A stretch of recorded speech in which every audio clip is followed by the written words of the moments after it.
Dear students, Assalamu alaikum. Our today's topic is relative clause. Let us try to understand what is a relative clause. In relative clause, we have got two parts of sentences.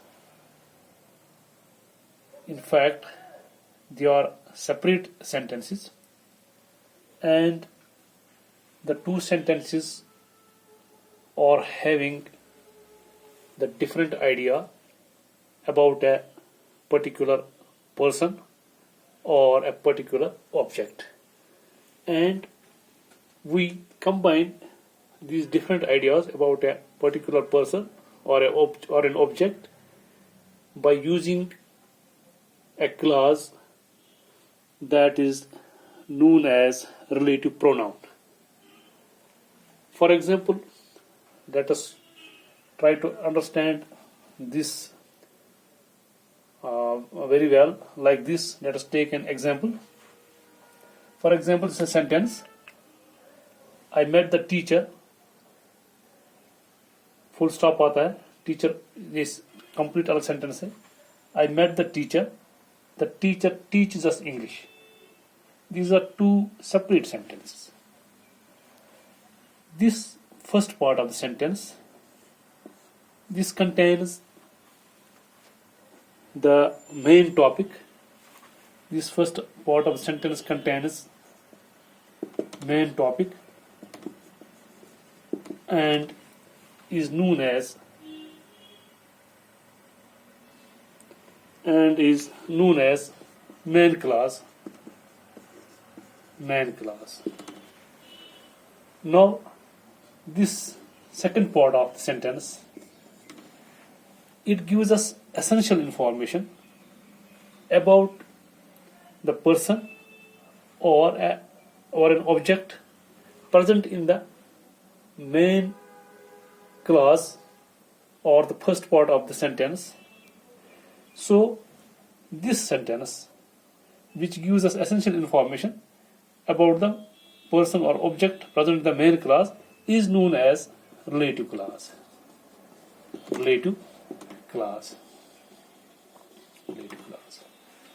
So these are two sentences.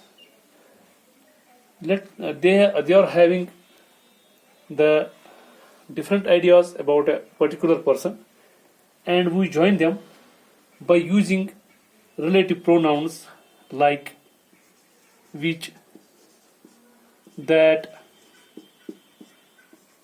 who, whom, whose, etc. In order to understand it more better, let us combine these two sentences by using the relative pronoun in between them, so that the different ideas about this particular person are connected. So when we use relative pronoun, we combine this sentence like this. I met the teacher. Who.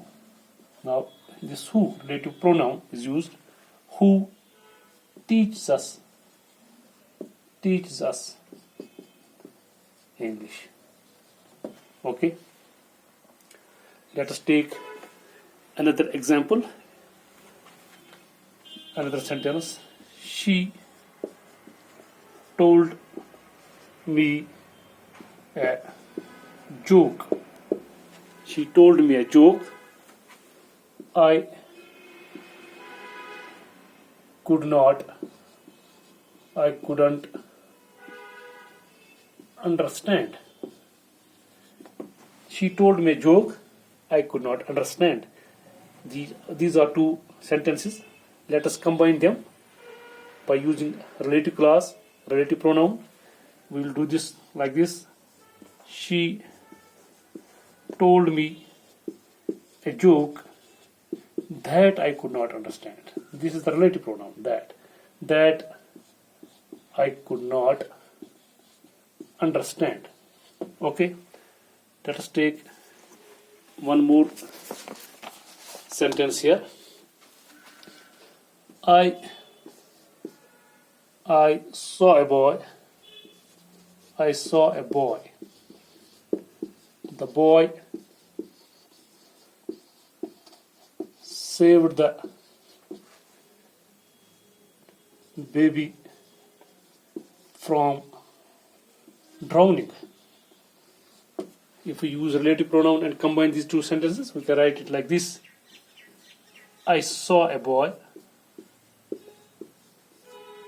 who saved a baby from drowning. So, dear students, this is how we join two sentences and make them one by using relative clause and relative pronoun. Let us go for more examples in further session. This time, Assalamu alaikum.